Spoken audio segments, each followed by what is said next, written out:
Coach Vitale. How's it going, man? It's going good. It's been a little bit of a long day, but I'm good. Literally, one of my buddies brought me some chicken, so I'm good to go, and we are rolling on. So, Coach Anthony Vitale, from the O-line coach from the Saskatchewan Roughriders, he is going to talk about some pass pro. Coach, you got it? Yep. You get the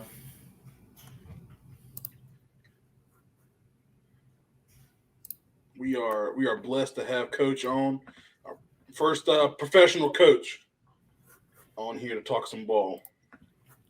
All right, there we go. All right, looks All good. Right. You got that okay? Yes, sir.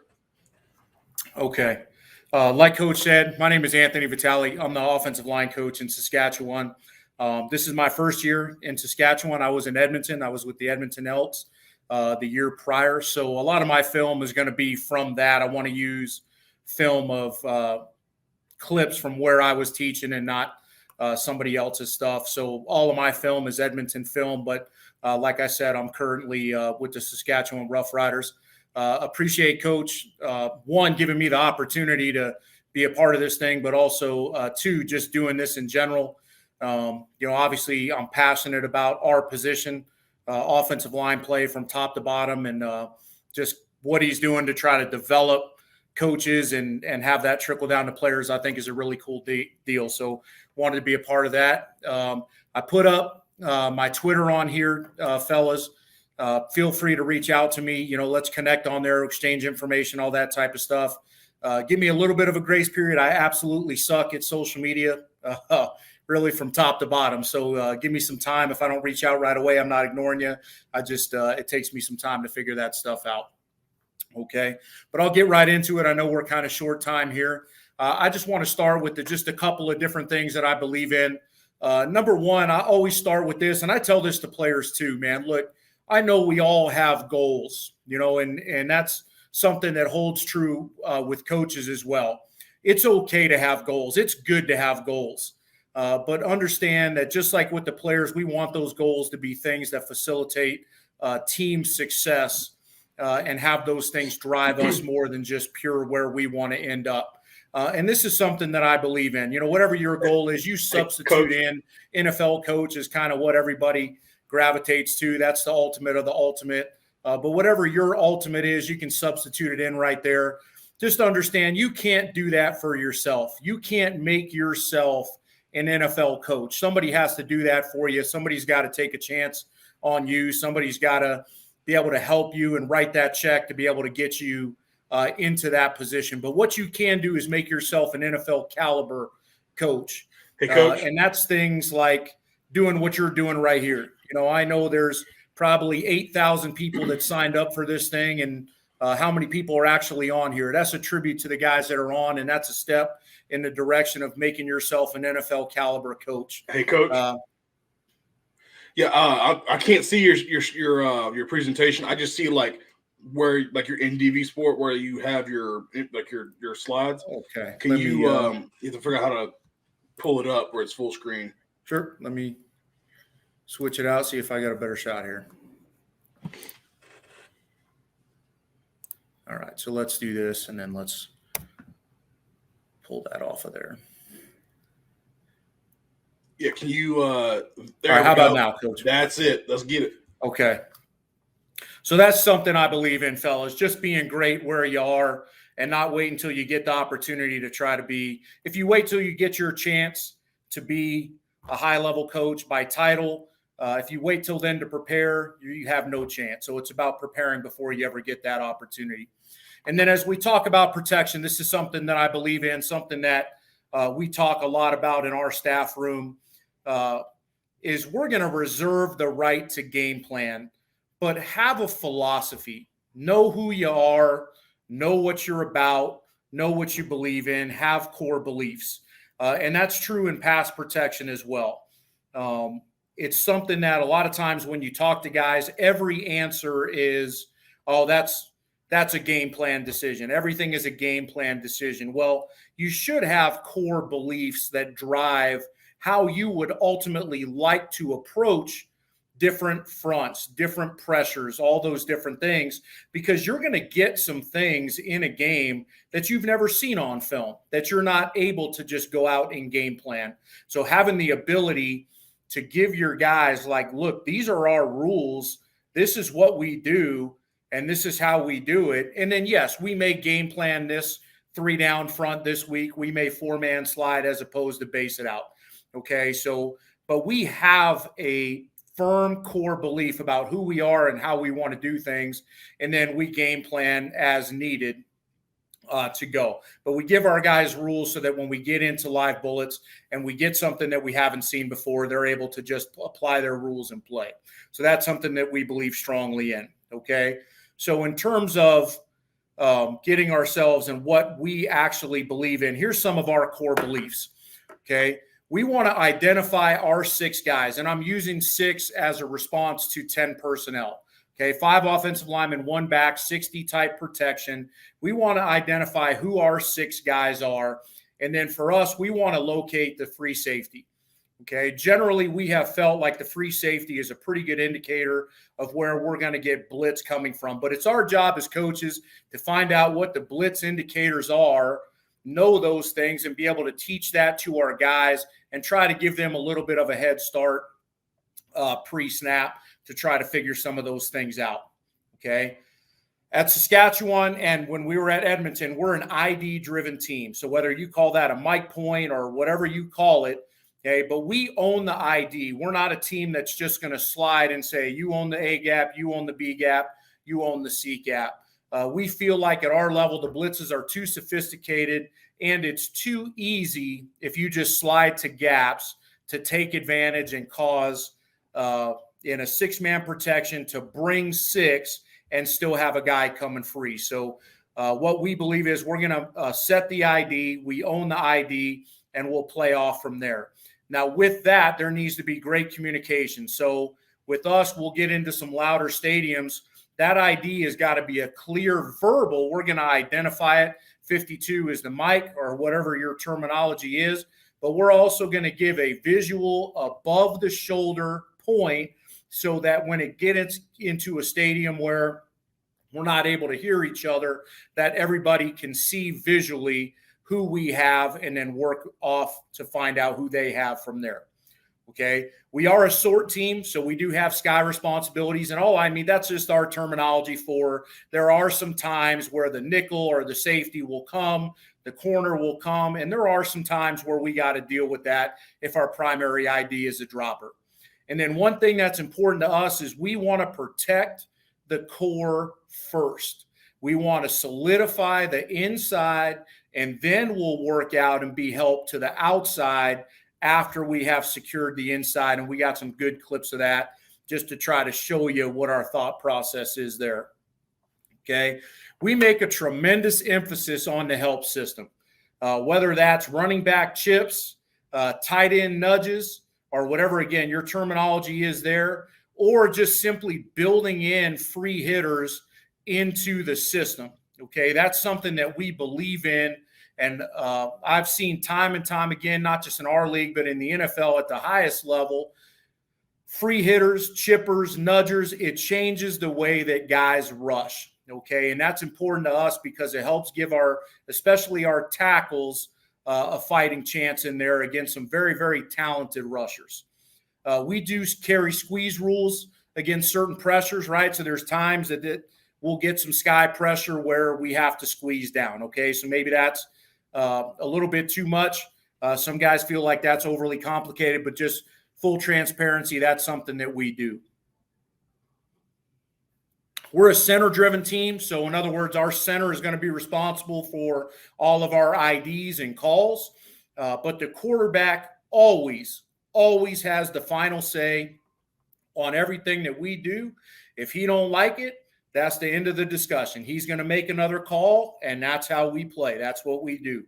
Okay, now, that being said, it's not that the quarterbacks go off and meet, and we go off and meet, and we don't get together until Sunday when we get to Edmonton to play game 1. That'll be the first time we've talked about it. We spend a lot of time together going through those things and making sure that everybody's comfortable. All right. So if that guy's changing it, it's generally not a hunch. He sees something on the second or third level, and he's going to help us get in the right thing because he's got a little better vision than we do. But we generally try to take that off his plate because he's got a lot going on for us. Okay. A couple of things that are outside of just core beliefs that I think are important to me as an offensive line coach.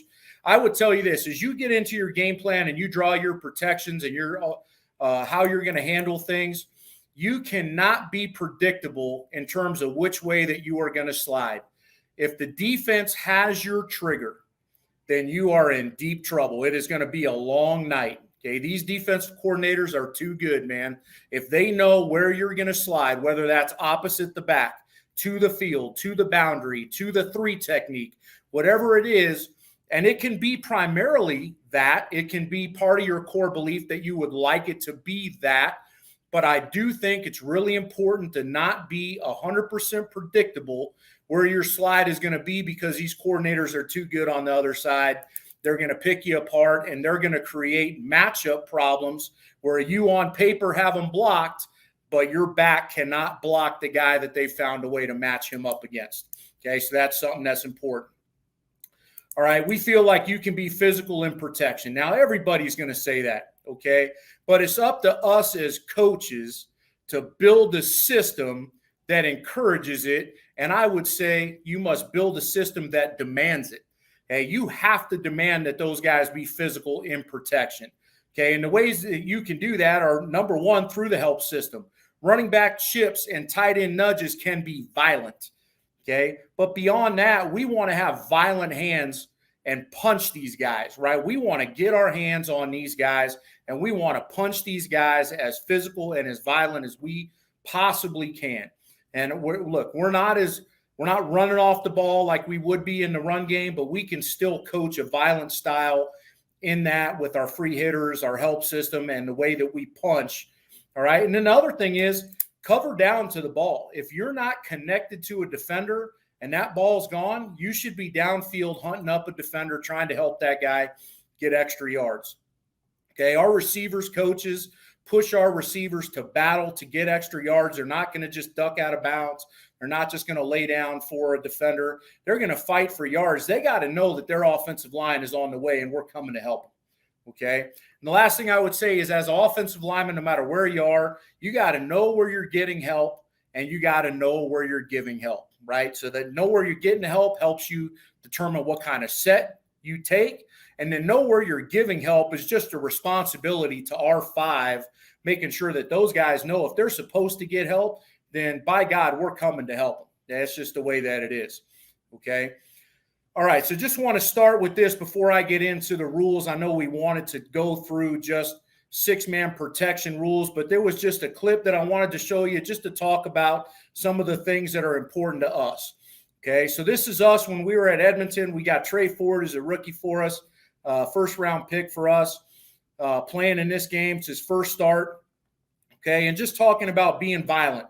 All right, so watching the left tackle here, he takes his set, right, and he puts hands on this guy. We can be violent with our hands, right? We want to set, we want to sit our hips, and we want to punch these guys and be violent with them and be physical. If you're going to dance around the rush and you're going to pitter-pat and you're going to screw around with your departure, then we're going to punch you in the chest and we're going to make you feel it.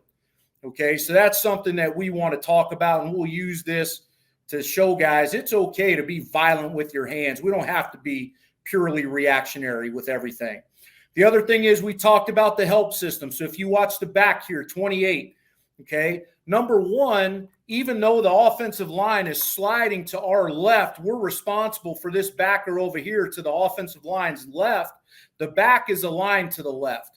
Okay, so he's going to take a peek, and you see his head working. That's good.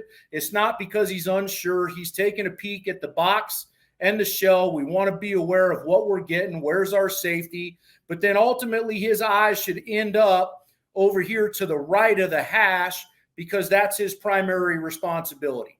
The primary responsibility isn't giving us any kind of blitz posture. So he's going to shuffle out, and you can see our left tackle does a good job of getting hands. He's got it handled. But if he were getting any kind of speed rush out here off this edge, 28 would make sure that there is no speed rush possibility.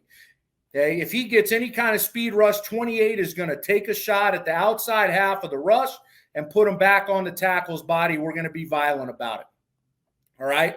And then the last thing here from this angle now is I want to show 68. Okay, so now his progression is the inside backer to the field, to our left.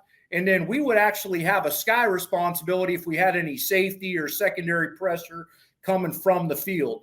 Even though we have that, he's still going to sit in there and he's going to give this center help, right? He's going to be a body presence for the center, even though his eyes are outside. Now, if he gets his Mike linebacker triggered, if he gets any secondary pressure from the field, you're going to see him get out of there. But other than that, he stays in there and he's going to be thick to help the center have a presence to that side.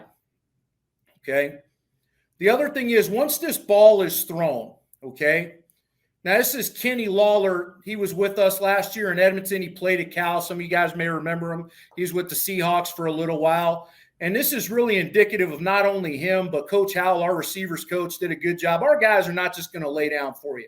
This was the highest paid receiver in the league last year. He's going to fight off the first tackle. He's going to battle for extra yards. He's going to drop his shoulder on this guy, and he's going to battle, okay? So anytime you have receivers that are doing that, okay, they better know that the offensive line is on the way, okay? So here's Walker, 87, is going to turn. He's going to try to get a block down the field, but our guys should be getting down there in the mix too. Here's the right tackle, play to Florida, 62, Ivy. He should be hustling down there, taking a shot wherever he can get one. The right guard is working down in there. We want guys moving towards the ball, trying to be physical, creating a presence for guys as we go, okay? It's an emphasis for us. We want guys getting there, helping the receivers up, and getting them back in the huddle, okay? So those are some things that are important to us, okay? Now, just talking about rules for us, okay? When we get into that four-down structure like this here, okay, we're going to find our six.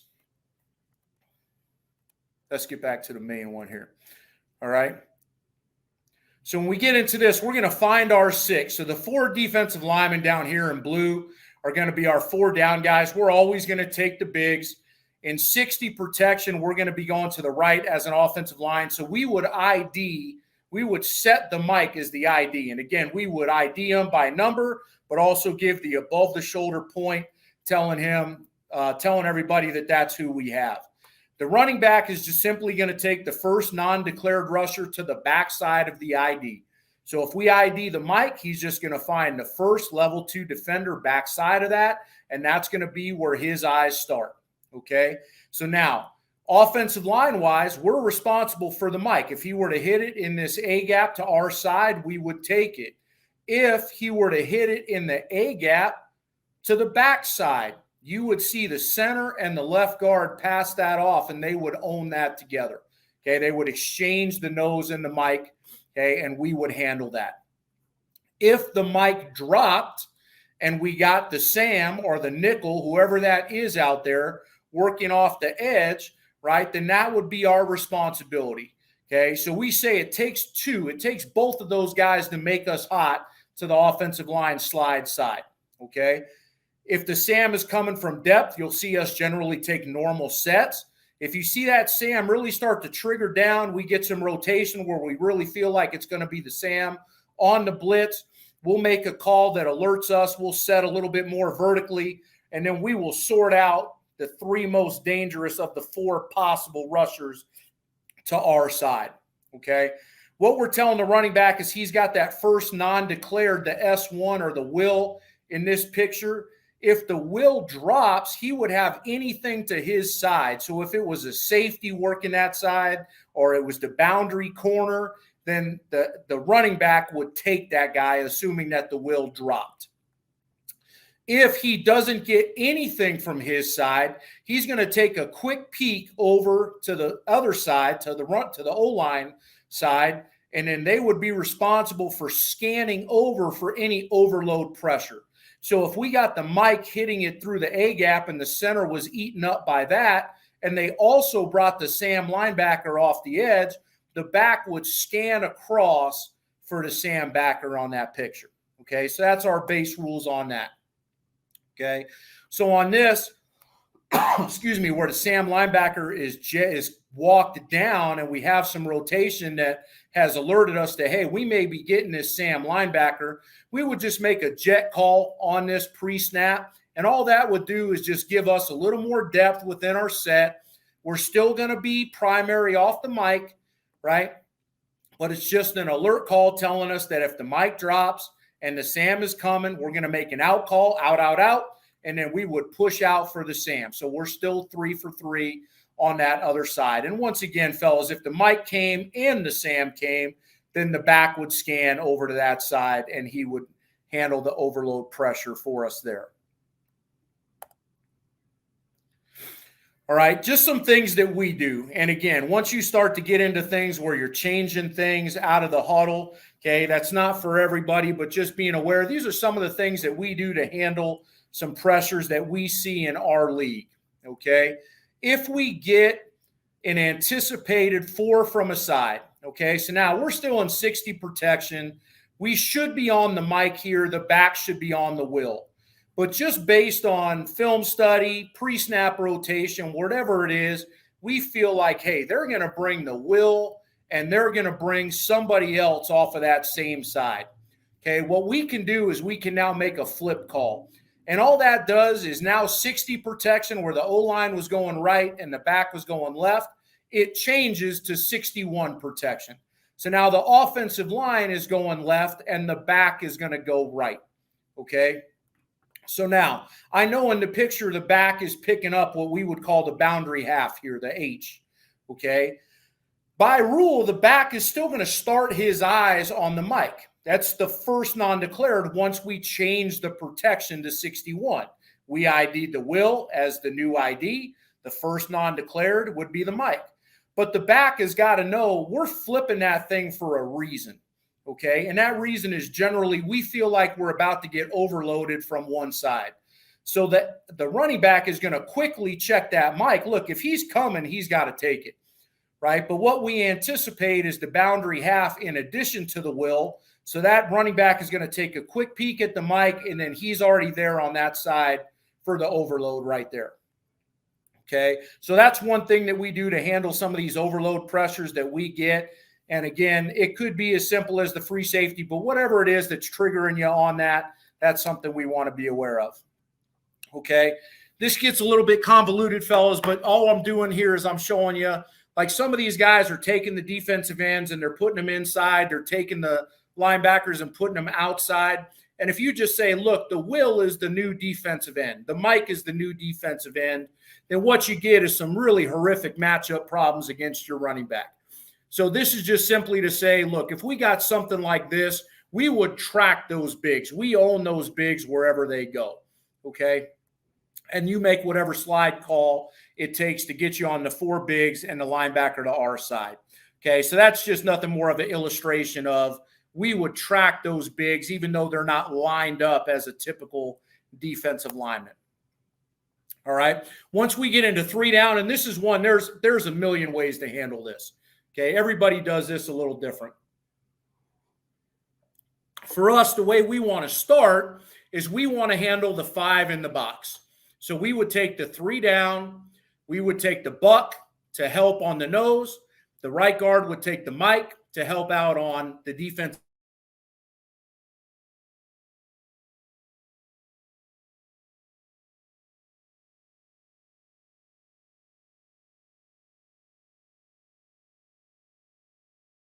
Guy, okay, but we're taking the 2 most dangerous of the 3 rushers to that side right there, okay? And then the back is going to check middle, so if we got any secondary pressure inside, he would take it, he would have anything to his side, and then he would scan, okay? And I know some guys 4-man slide, they just gap it, they do whatever they do, and we may do that too, just based on what we get, but this is how we start. When we get into stack, now you'll see us get into a 4-man slide. All right, so we'll make a whatever call, some letter, 4-letter R word, we'll make a call there. All right, left tackle's on the man side. The center and the left guard will be for the nose and the buck. The right guard and the right tackle will be for the mic and the rush, and then they'd be responsible for any +1 off that edge if the mic dropped. If their primary dropped and the Sam came, or the corner came, whatever it was, then they would trolley out to that and they would handle it. Okay. Back would still be responsible for scanning. If they brought the Mike and the Sam, the Will dropped, the back would be responsible for scanning over to that side. All right. So just looking at a couple of different fronts and how we're going to handle these things here. Okay? 10 minutes, 10 minutes, Coach. Yep. Thank you. Okay. All right. So now we're just in a 4-down front.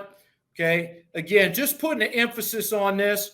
The running back is taught that if you get a speed rush, it is your job to take it away. All right. So now this isn't a pure speed rush, but there is enough of this defender on the outside half of the tackle that we feel good about this back taking a shot. We would love to break every single rib on this outside half, right? Knock this guy off the block. This is a good job. Puts our tackle in a good spot right here. Okay. We want our backs to be physical. We want our tackles to be physical.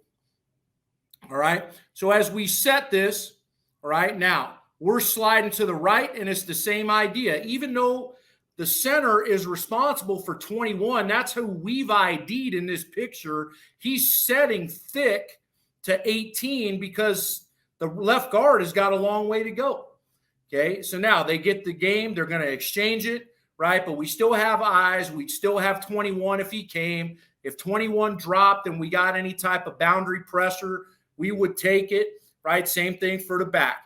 You can see him go through his progression, right? And sometimes when you talk about, hey, first non-declared, anything to my side, scan, it seems slow. It seems like it takes forever, right? But you can see our guy here. You can watch his eyes, how quickly he gets through that progression. 45 ain't coming. He's got no secondary pressure. Nothing showing him that early. He's going to take a quick peek for any scan, and then he's going to chip this guy on the way out, and we're going to go.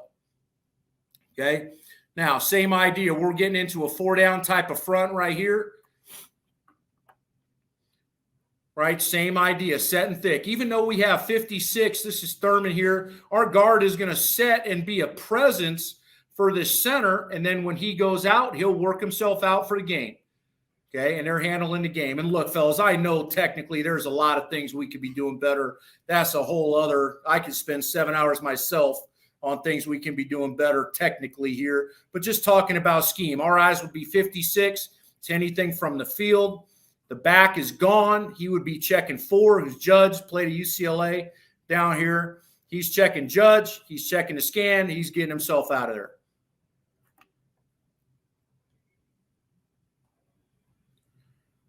All right, same idea. We're getting a 4-down type of front. Back is looking to chip. There's nothing there for him. He's going to go ahead and get himself out. Okay. So same idea. I'll buzz through some of these since I know we're getting short on time here. All right. So now this is indicative of the type of things that we're getting in our league now. Okay. So now just by rule, this is a 42 front and we're sending our offensive line to the left. Okay. So we should be on Thurman. We should be on 56 right here to anything coming from the field. The running back is on Judge. He's on 4. Okay. So now for the running back, nothing really changes. His linebacker is triggered up. He's got him. Okay. That's his guy. But to our side, this is something that we talked about in terms of having some sky responsibility that would screw us up a little bit. Okay. So now 56 is the ID. He's going to be the wide edge rusher. So you can see as 56 disappears and they bring the safety down inside, you can see it. The center's going to be yelling about, hey, I need you to stay here. Okay, he'll just say whatever word you want to use. Stay, stay, stay. Okay, so now that takes us off the ID, right? They're bringing 7 against our 6-man protection. We want to leave the widest guy, even though it's a bigger body than the free safety. We're never going to let the free safety hit it on the run through our A gap. So we're yelling, stay, stay, stay.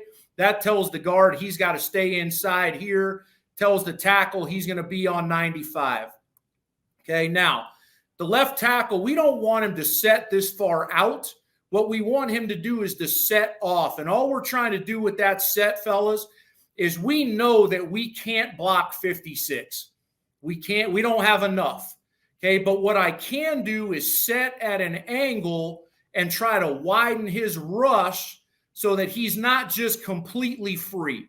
So we're going to set off in vertical. And again, I think he's too far out. It puts him in a really tough spot to get back into the 3 technique, or excuse me, the 5 technique.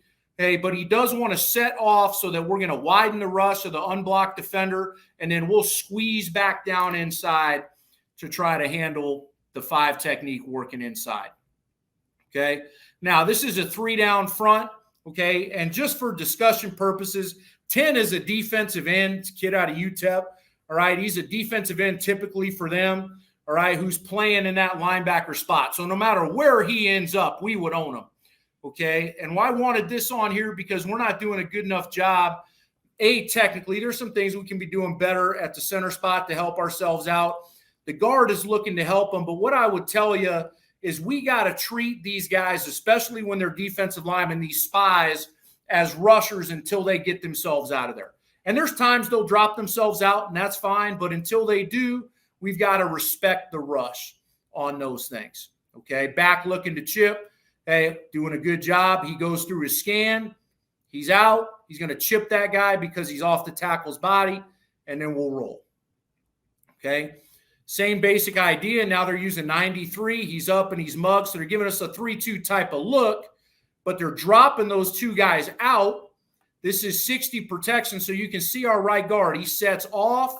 42 is out. He should be yelling about an out call, out, out, out. So now he's going to take the defensive end working inside, and 62, our right tackle, is going to be out. And again, mechanically, I understand, fellas, there's a lot of things we can do better here, but just schematically, that's the guy that he has. And then on the other side, he's got no rush at left guard, so he's going to help inside to the center. Left tackle is man on 23. We got to have to be better on that. And then the back has any edge pressure to his side.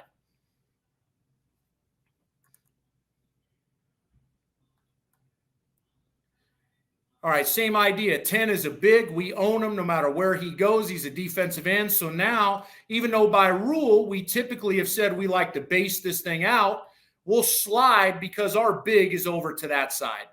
Okay, and then we're going to let that game sort itself out. We know that one of those guys is almost certainly going to be a return, so not getting overly anxious, right? Playing through, letting our guys develop, and getting hands on as best we can. All right. Again, you got 10 in the middle as a defensive end. Same basic picture on this. All right, this front we get a lot of. We get varieties of 50 type of fronts, okay? And we get this in a bunch of different ways. And I'm short on time, so I'll try to buzz through. But 9 is a defensive end. It's the Dartmouth kid who typically is a defensive end for them, right? So we're going to own him wherever he goes. So what we would do is we would take the defensive end out here outside the left hash. We own him.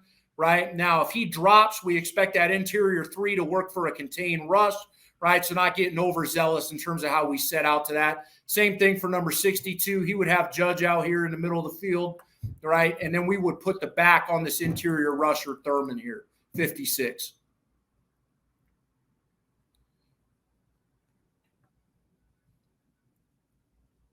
All right, same idea. Now they've got 9 on the inside. It really doesn't change us.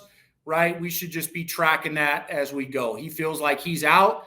Okay. He really should be tracking 9. He feels like 9 is covering down on the back, but just based on how he's playing, I don't know, man, that's close. We should at least be thinking about that because he is ours.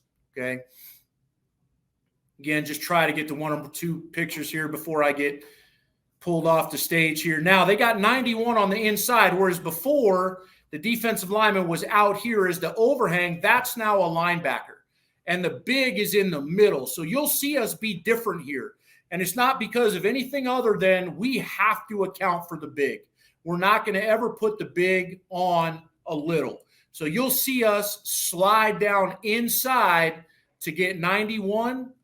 The tackle knows he's got to get himself down inside to take this 4-eye. And then our right guard and right tackle are going to be working this 3 technique to that overhang. And the only reason that's different, fellas, is because we want to account for 91. We would never put 91 on our running back, even though that's James Wilder, who's tough as hell, and he'd be fine handling that dude. By rule, we don't want to put our littles on a big. Okay, so that's how we would do that. Coach, am I about out here? How much time I got? You're good until my guys join. So keep rolling. All right. So over here, same type of deal. They got a big, and you can see we're just sorting it out. Okay, so we have a typical 3-2 front, but one of those guys is a big. He's a 93 is a defensive lineman. Okay, so we're talking about that. We're communicate that, pointing it out, right? And we want to make sure that everybody's on the same page in terms of who we have. Okay, so we're setting down. We know that we have to own 93, so they're going to set out for that. Okay, we're not just going to blindly fan because a lot of times we're getting returns, guys looping back to the inside. So you see 65 doing a good job. He's hitting the brakes. He's going to try to force himself back through the switch, right? And then we got to handle those inside. The left tackle, he's all by himself on this right here. So these are all essentially 3-2 structures, but getting a variety of different looks in terms of how they're structuring that and how we want to respond. Okay, so same idea here now. Okay, they're giving us a sting type of look, and when we say that, all we're saying is they're bringing zero pressure. They're bringing more than we can block on this thing. So we're going to start inside out. So if you look at the left tackle here, this is a little better picture of this. Now, and I'm not a quarterback coach. I don't know what coach is telling them, but this is probably a little bit too long for Taylor to hang on to this thing. In my opinion, I don't know what coach is telling him here, but I like the left tackle. He's setting vertical and off because we know we can't block zero. We don't have enough for him. So what we want to do is set vertical and force him to push up the field for the first few steps, 1, 2, 3, 4, before he can start to bend inside. We got 4 vertical steps up the field by an unblocked rusher. We don't have enough to block him. And then we're going to slam down inside on 23, who is ours, right? Because that's the guy that we are ultimately responsible for, okay? Our job, we can't block him, but we do want to change the angle on the rusher so that the quarterback can take as long as he possibly can. We want to maximize the amount of time he can take it so that we can get Kenny open down here at the bottom, right, and at least have a chance against zero pressure.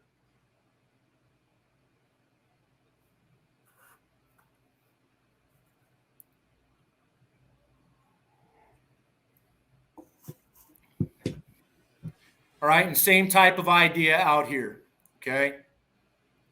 We don't have enough. Now in this one, we're getting 4 out. We're getting our running back out just on a little angle, so we know that we're going to lose a rusher on him because otherwise they're short.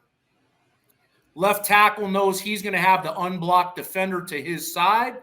He wants to set vertical. Again, we're trying to get 3 to 4 steps out of this guy vertical. 1, 2, 3, 4. Now he's going to bend in. Trey's got to get the ball out. Okay, so here we got an unblocked defender. We're going to change the angle. We're going to slam down inside on the 4-eye because that's ours.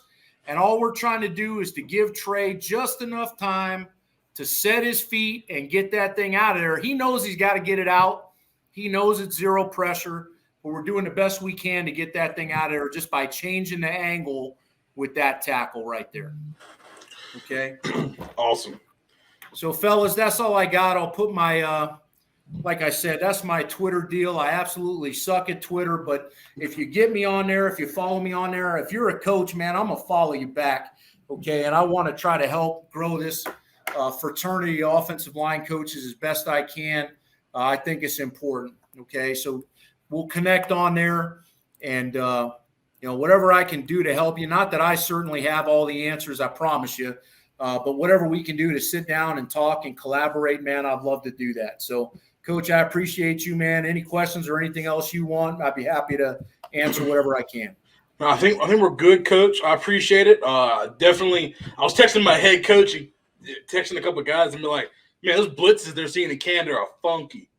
It is funky, bro. And I'm glad I'm right now. I'm right here. And you're right there. So, but Coach, I enjoyed it. I really loved it. Good. I appreciate you having me on, man. Yes, sir. Take care. You too.